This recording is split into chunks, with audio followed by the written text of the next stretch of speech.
నమస్తే. నేను మీ కుప్ప పద్మిని. ఇన్నాళ్ళు మీ సపోర్ట్‌ని నాకందిస్తూ, మీ ప్రేమని నాకందిస్తున్న ప్రతి ఒక్కరికి కృతజ్ఞతలు. ఇప్పుడు చూడబోతున్న ఈ వీడియో కూడా ఖచ్చితంగా మీకు ఉపయోగపడుతుంది. లైక్, షేర్ అండ్ సబ్స్క్రైబ్ చేసి మీ ఇష్టాన్ని, అలాగే మీ సపోర్ట్‌ని నాకందించండి. అలాగే ఈ వీడియో పట్ల మీ అభిప్రాయాన్ని కామెంట్ సెక్షన్‌లో కామెంట్ చేసి నాకు తెలియజేయండి. నమస్తే. నమస్తే. Welcome to our channel. నేను కుప్ప పద్మిని. ప్రస్తుతం మనతో పాటు ప్రముఖ ఆధ్యాత్మికవేత్త, ప్రముఖ న్యూమరాలజిస్ట్ లక్ష్మీ నరసింహస్వామి ఉపాసకురాలు శ్రీమతి స్రవంతి గారు మనతో పాటు ఉన్నారు. మాట్లాడదాం. నమస్తే అక్క. నమస్తే పద్మిని. అక్క, రేపే బుధవారం విజయ ఏకాదశి. అబ్బా, పేరైతే చాలా చాలా అద్భుతంగా ఉంది. ఆ విజయం కోసమే మన పరుగులన్నీ కూడా. ఎవరైనా కూడా జీవితంలో విజయం సాధించాలి, ఖచ్చితంగా ఇదే కోరుకుంటూ ఉంటారు కదా. చేపట్టినటువంటి పనిలో విజయం సాధించాలి. మరి ఈ పేరుని, ఈ ఏకాదశికి ఉన్న ఆ పేరుని సార్థకం చేస్తూ మనం ఏకాదశి వ్రతాన్ని గనక పూనితే విజయం మనల్ని వరిస్తుందా? తప్పకుండా వరిస్తుంది. అందులో మాఘమాసం ఉంది కదా, మాఘమాసంలో వచ్చే ఏకాదశులు కూడా ఏ ఏకాదశికి తీసుకున్నా కూడా ఇది చాలా ఇంపార్టెంట్. ఈ నెలలో ఇది చాలా ఇంపార్టెంట్ అని అనుకుంటాం. అబ్బా, అన్నీ ఇంపార్టెంట్ అయినా అన్నీ ముఖ్యమైనవేనా అనే క్వశ్చన్ మార్క్ మన మదిలో అనిపిస్తుంది. అయితే ప్రకృతి మనకి ఇచ్చిన వరంగా భావించాలన్నమాట. ఖచ్చితంగా. అంటే లాస్ట్ టైం మీరు చేసుకోలేదా, ఇప్పుడు చేసుకోండి, ఇది బాగా యూజ్ అవుతుంది. పుష్యమాసం చేసుకుంటే శని భగవానుడు ప్రీతి ఉంటుంది. మాఘమాసం చేసుకుంటే ఆ విష్ణుమూర్తికి ప్రీతి చెందుతారు మనం ఏదైనా చేస్తే గనక. కాబట్టి అలా మనకి ప్రకృతి మనకి వరంగా ఇచ్చింది అని చెప్పుకోవచ్చు. అయితే ఒక్కొక్క ఏకాదశికి ఒక్కొక్క పేరు అలా విశిష్టంగానే పెట్టబడిందని చెప్పుకోవచ్చు. విజయ ఏకాదశి అయితే ఎంతో మంది రాజులు కూడా వాళ్ళు యుద్ధాలకు వెళ్తాము, ఇంకా యుద్ధ సమయం ఎప్పుడన్నా రావచ్చు కదా, చెప్పలేం కదా. అందుకని తప్పకుండా విజయ ఏకాదశి రోజు పూజ చేసుకొని వాళ్ళ అస్త్రాలన్నిటికీ కూడా పూజ చేసుకునేవారట. ఎందుకనంటే వాళ్ళకి విజయం లభించాలి. శత్రువు ఎక్కడ ఎలాంటి పరిస్థితుల్లో శత్రువు అటాక్ చేసినా కూడా అతన్ని జయించే విధంగా ఆ రోజు విష్ణుమూర్తిని పూజించుకునేవారు అనమాట. ఈ రోజు చాలా ప్రాశస్త్యమైంది అని చెప్పుకోవచ్చు. ఓకే, ఏం చేయమంటారు అయితే? మరి ఏకాదశి మనందరికీ తెలిసింది, అయినప్పటికీ ఒక్కసారి ఎన్ని దోషాలు పోగొడుతుందనే దాని మీద ముందు దృష్టి పెడదాం. మనకి ఏకాదశి రోజు విష్ణు సహస్రనామం చదువుకోవచ్చు అని చెప్పచ్చు. లేకపోతే శ్రీరామ రామ రామేతి రమే రామే మనోరమే సహస్రనామ తత్తుల్యం రామనామ వరానని 3 సార్లు చదువుకుంటే విష్ణు సహస్రనామం చదివినంత ఫలితం వస్తుందని చెప్పుకోవచ్చు. తప్పకుండా శ్రీరామచంద్రుల వారిని పూజిస్తే అటు ఆంజనేయ స్వామి అండాదండ కూడా మనకు ఉంటాయి. అయితే ఇలా పూజా విధానంతో పాటు ఈసారి మనం ఇంకొంచెం ముందుగా వెళ్ళి విజయ ఏకాదశి కాబట్టి ఒక రెమెడీ పరిహారం కూడా మనం చేసుకుందాం. తప్పకుండా అక్క. ఏంటక్క ఆ రెమెడీ? మీరు ఏం చేస్తారంటే పూజా సమయంలో పూజ అంతా చేసుకునేటప్పుడు విష్ణు సహస్రనామం చదువుకుంటున్నారు, లేదు ఏదైనా స్వామికి సంబంధించింది ఏదైనా చదువుకుంటున్నారు, రాముడికి సంబంధించి చదువుకుంటున్నారు. దాంతోపాటు మీరు ఏం చేస్తారు అని అంటే ఒక 5 ధనియాలు, 5 లవంగాలు, 5 ఎలాచీలు, ఈ 3 ఒక చిన్న ప్లేట్లో పెట్టి అక్కడ పెట్టేసేయండి. స్వామి పాదాల దగ్గర. స్వామి పాదాల దగ్గర పెట్టేసేయండి. పెట్టేసి దండం పెట్టుకోండి. మీరు మీ పూజ అంతా కంప్లీట్ చేసేసుకోండి. చేసుకున్న తర్వాత అమ్మవారి పాదాల దగ్గర కొంచెం అంటించండి. మనకి లక్ష్మీ అమ్మవారిది గనక ఫోటో ఉంటే గనక పాదాలు లోపలికి ఉంటాయి, కమలం లోపలికి కూర్చుంటుంది. అక్కడ కమలం దగ్గర మీరు ఆనించేసేయండి. అవి చక్కగా చిన్న ఒక బ్యాగ్ ఉంటుంది, పోట్లీ అంటాం మనం. ఇప్పుడు చాలా మంది రిటర్న్ గిఫ్ట్స్ గా కూడా ఇస్తున్నారు. అయితే అలాంటి పోట్లీ మీ దగ్గర ఉంటే గనక అది చక్కగా అందులో వేసేసి ఆ బ్యాగ్ని చక్కగా దగ్గరికి అనేసేసి ఆ రోజు రాత్రి మీరు మీ బీరువాలో పెట్టుకోండి. మీకు ఆర్థిక ఇబ్బందులు ఎలాంటివి ఉన్నా కూడా తొలగిపోవడానికి అవకాశం ఉంటుంది. ఆ బ్యాగ్ అట్లాంటి బ్యాగ్ లేకపోతే ఏదైనా అలాంటి బ్యాగ్ లేకపోతే చక్కగా ఒక ఎర్రని వస్త్రం తీసుకొని అవన్నీ వేసేసి మీరే దాన్ని చిన్న పోట్లీగా రబ్బర్ బ్యాండ్ పెట్టేసేయండి. ఇవన్నీ దగ్గరికి పెట్టేసి ఇట్లా రబ్బర్ బ్యాండ్ పెట్టేస్తే చిన్న మూటలాగా అయిపోతుంది కదా, చక్కగా ముద్దుగా ఉంటుంది కూడా. చక్కగా తీసుకొని బీరువాలో పెట్టేసుకోండి, మరలో పెట్టుకోండి.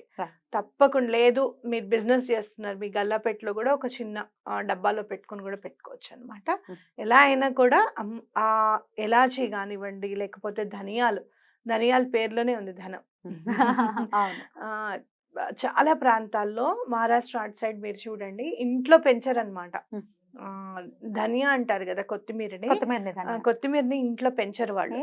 ఏదైనా దోషం తగులుతుంది, మనం ఆ నీళ్లు ఈ నీళ్లు పోస్తామేమో, చేతులు తగులుతాయి, ఇలాంటివన్నీ అని చెప్పి ధనియాను ఇంట్లో పెంచుకోరు వాళ్ళు, బయట పెంచుకుంటారు. రెస్పెక్ట్.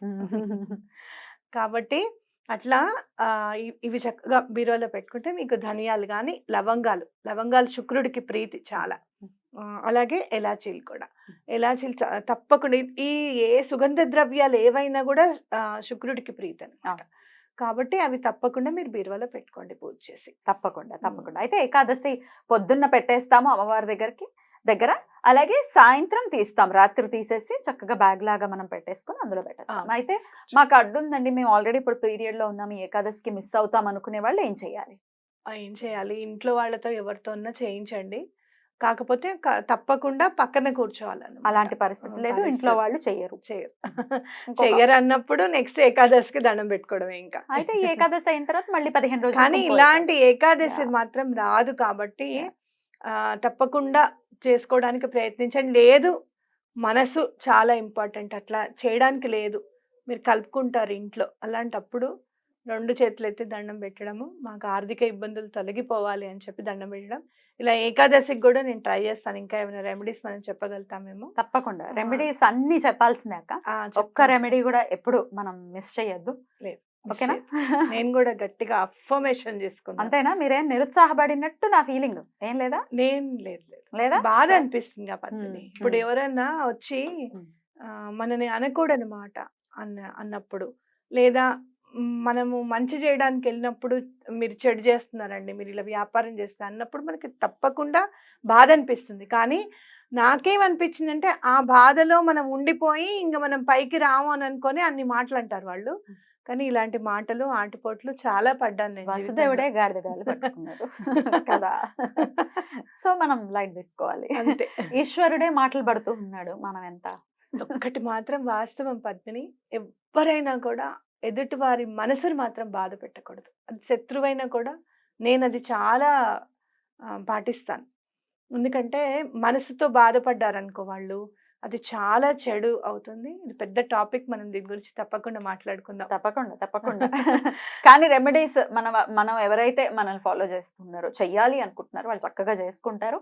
అందున పర్వదినాల్లో చేసేటటువంటిది డెఫినెట్ గా చాలా పవర్ఫుల్ గా పనిచేస్తూ ఉంటాయి. కాబట్టి మీకు ఈ ఇక్కడ మీరు చక్కగా ఎక్కడైనా ఎప్పుడు ఏకాదశికి చేయకపోయినా కూడా ఈ ఏకాదశికి మాత్రం తప్పకుండా చేయండి. స్వామికి తప్పకుండా తులసి మాలని తప్పకుండా సమర్పించండి.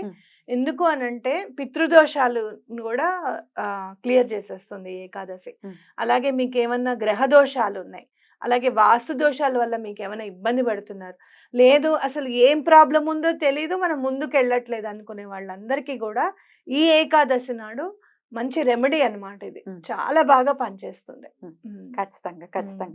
అలాగే ఏకాదశి ఉపవాసాలు ఎలాగో అందరికి తెలిసిందే, ఉపవాసం ఉండాలి ఖచ్చితంగా, క్లెన్స్ చేసుకోవడానికి మన బాడీని మనము. సో ఉపవాసం ఉంటారు, మరునాడు చక్కగా పారణ.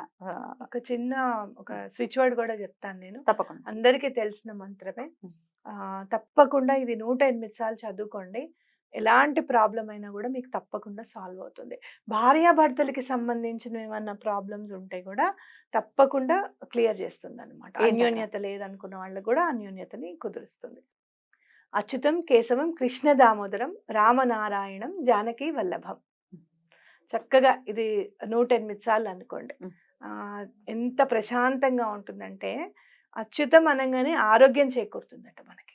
ముందు ఆరోగ్యం ఇచ్చేస్తాడట ఆయన అనగానే. కాబట్టి ఈ స్విచ్ వర్డ్ మొత్తం చక్కగా చదువుకోండి 108 సార్లు. ఇంకా మీరు విష్ణు సహస్రనామం చదవలేకపోతున్నాము అన్న బాధ కూడా ఈ 108 సార్లు చదివితే అది వెళ్ళిపోతుంది అనమాట. మేము చదవలేకపోతున్నామండి, యూట్యూబ్లో పెట్టి వినకూడదు అంటున్నారండి, ఇలాంటివన్నీ మనకి డౌట్స్ వస్తాయి కదా. అలాంటప్పుడు మీరు ఇది 108 సార్లు అనుకోండి, తప్పకుండా మీకు విష్ణు సహస్రనామం చదివినంత ఫలితం తప్పకుండా లభిస్తుంది. యూట్యూబ్ లో పెట్టి వినకూడదు, చూడకూడదు, చదువుకోకూడదు, నేర్చుకోకూడదు, గురుముఖతగానే తీసుకోవాలి. కరెక్టే. లేరండి మాకు అసలు ఏం తెలియదు అమ్మాయి. ఇక్కడ ఇది చాలా పెద్ద సబ్జెక్ట్ పద్మిని. గురుముఖత తీసుకోవాలి అని అంటే నమ్మి ఎవరి దగ్గరికి వెళ్ళగలుగుతున్నాం ఇప్పుడు చెప్పు? ఆడవాళ్ళు ఎవరు ఎక్స్‌ప్లాయిట్ చేస్తారో తెలియదు. ఆడవాళ్ళు ఎంతమంది నాకు ఫోన్లు చేస్తారు అనుకున్నావు భయపడిపోతూ. ఏమీ కాదు, మీకు వాళ్ళు ఎవ్వరు కాల్ చేయరు, ఇలా చేయండి ఇలా చేయండి అని చెప్పడం. కొన్ని కేసెస్ అయితే ఇప్పుడు కనుక ఇంకా ఇబ్బంది పెడితే మీరు తప్పకుండా పోలీస్ స్టేషన్కి వెళ్ళాలి. ఫస్ట్ మీరు ఇంట్లో చెప్పండి, ఇట్లా కాంటాక్ట్ అయ్యామని చెప్పి ఫస్ట్ ఇంట్లో వాళ్ళకి ఎవరికో ఒకళ్ళకి పెద్దవాళ్ళకి చెప్పండి అని చెప్పి వాళ్ళని అనునయించి కొన్ని పెద్దవాళ్ళకి చెప్పుకోనో లేకపోతే హస్బెండ్కి చెప్పుకోనో అట్లా ప్రాబ్లమ్ సాల్వ్ చేసిన వాళ్ళు కూడా ఉన్నారు. అట్లా ఒక్కసారి solve అయిన అలాంటి వాళ్ళు కూడా. ఎక్స్పీరియన్స్ అయినప్పుడు బయటకు వెళ్ళడానికి భయపడతాం కష్టం చాలా. కదా. ఇంకా దొరకట్లేదని మరి స్తోత్రాన్ని వదిలేయాలా, ఉద్ధరించుకోవటం వదిలేయాలా, గురువు ఖచ్చితంగా. అసలు ఆదిశంకర్లు మన గురువు ఎవరు లేరంటే ఆదిశంకర్లు ఉన్నారు. నేను ఎప్పుడు ఏమనుకుంటాను తెలుసా, నేను ఏదైనా చెయ్యాలి అనుకుంటే దత్తాత్రేయ స్వామి శ్రీపాద శ్రీవల్లభులే ఉన్నారు ఆయనకే అప్పచెప్తానే నేను ఇచ్చి పెట్టుకోవచ్చు. తప్పకుండా. ఉమ్. చాలా చక్కగా వివరించారు. విజయ ఏకాదశిని ప్రతి ఒక్కరూ కూడా వినియోగించుకుని అందరి జీవితాల్లో విజయాలు రావాలని మనస్ఫూర్తిగా కోరుకుంటూ థ్యాంక్ యూ సో మచ్ అక్క. నమస్తే. నమస్తే.